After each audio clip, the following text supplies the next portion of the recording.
SCP-1088, Object Class Safe. SCP-1088 is the designation given to Hospital, a hospital located in the city of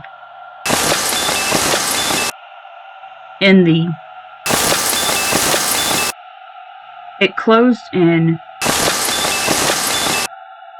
after going bankrupt, and there is no record of it displaying any anomalous properties before then. The building remained abandoned and came into Foundation containment about 3 years after its closure on reports of the building being haunted. The building is currently kept in a state of good repair. SCP-1088 exhibits no anomalous properties unless entered by a fertile female. All such individuals report hearing a distant wailing, crying, or gurgling noise, similar to that made by infants. Accompanying males do not report hearing such a noise, and even clinically deaf females claim to hear it, strongly suggesting a psychic cause to the effect. Affected individuals are drawn to follow the noise to its source, eventually leading them to the maternity ward of the hospital. Once there, the subjects will attempt to find an isolated location, whereupon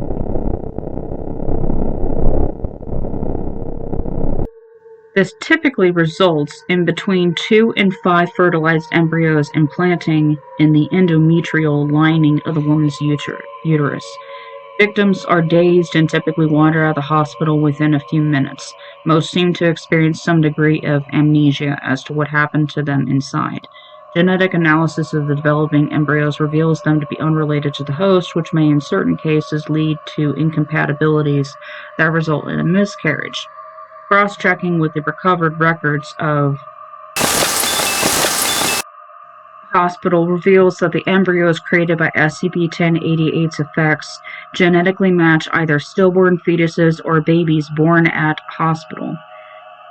Though the records are not complete enough to allow confirmation, it seems highly probable that each embryo is in effect a clone of some child that died shortly before or after being delivered in the maternity ward of SCP-1088.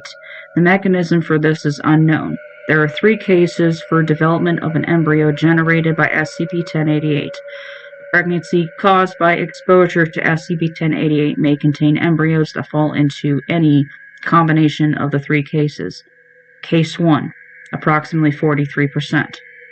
The pregnancy continues to develop normally for a period of time no less than 23 weeks. At this point, in many cases, development may simply stop indefinitely. The fetus remains at a constant state and the mother never gives birth. Testing has not shown an upper limit on the time in which the state can persist. If a cesarean section is attempted, the fetus dies when removed from the uterus no matter what life support is used. This seems to occur in cases where the fetus matches a stillbirth.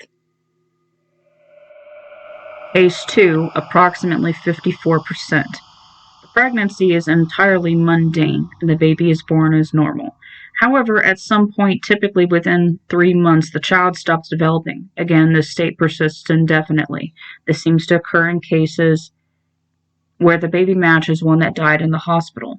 The time until the child stops developing seems to match exactly the point at which hospital records showed the corresponding baby died.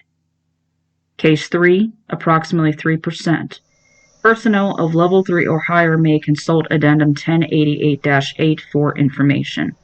Though affected individuals often exhibit symptoms of post-traumatic stress disorder, most are pleased by their pregnancy and any subsequent children.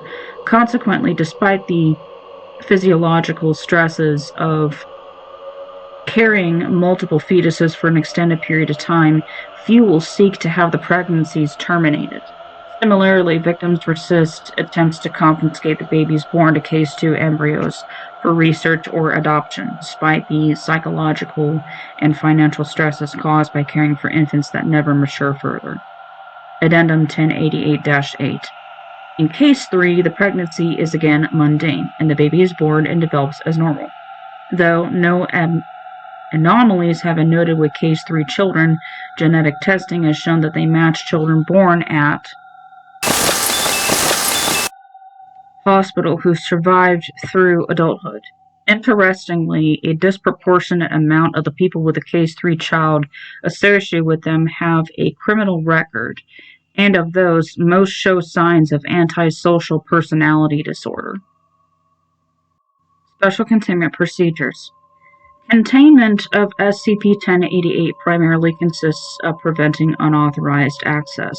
To this end, all doors and ground floor windows are to be locked and a fence erected around the building. 2 security guards are to be stationed at the entrance to this enclosure to turn away any civilians who would attempt to enter. An additional 3 guards are to patrol the maternity ward as a second line of defense. Only male security staff are to be assigned to SCP-1088, and no female personnel are to be allowed inside except for testing purposes. In the event of accidental exposure of Foundation personnel to the effects of SCP-1088, all resulting pregnancies are to be terminated and the victim issued Class A amnestics to prevent any psychological damage. The same procedure is to be followed in all cases of civilian exposure.